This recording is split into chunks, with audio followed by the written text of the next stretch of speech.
চলুন আজকে আপনাদের সঙ্গে শেয়ার করব চিকেন রোল। যার জন্য চিকেনটাকে ছোট ছোট করে টুকরো করে কেটে লবণ, হলুদ আর গরম মশলা, আদা রসুন বাটা দিয়ে ভালো করে ভেজে নেব।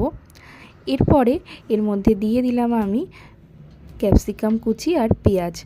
খুব বেশিক্ষণ কিন্তু নাড়াচাড়া করব না, এতে করে এটার ক্রাঞ্চি ভাব নষ্ট হয়ে যাবে। আর একটু গোলমরিচও দিয়েছিলাম। এরপরে ময়দাটাকে মেখে নেব। তেল দিয়ে প্রথমে ময়ান দিয়ে এরপরে আমি একটা ডো করে নেব। রুটির থেকে একটু বড় করে লেচিগুলোকে কেটে নেব।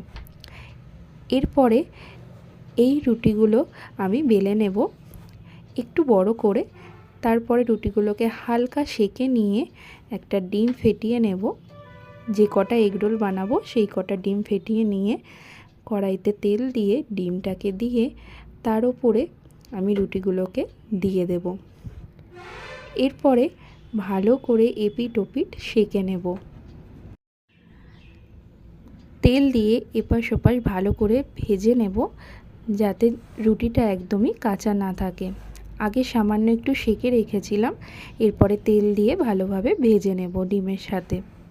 তারপরে এর মধ্যে আমি আগে থেকে যে পুরটা করে রেখেছিলাম সেই পুরটা দেব। তার আগে শসা, পেঁয়াজ, ধনেপাতা কুচি, লেবুর রস, সামান্য একটু বিট লবণ দিয়ে দেব।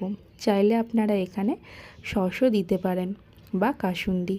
এরপরে এইভাবে মুড়ে নিলেই রেডি হয়ে যাবে এগরোল। এই এগরোল কিন্তু দোকানের চাইতেও খেতে সুন্দর লাগে।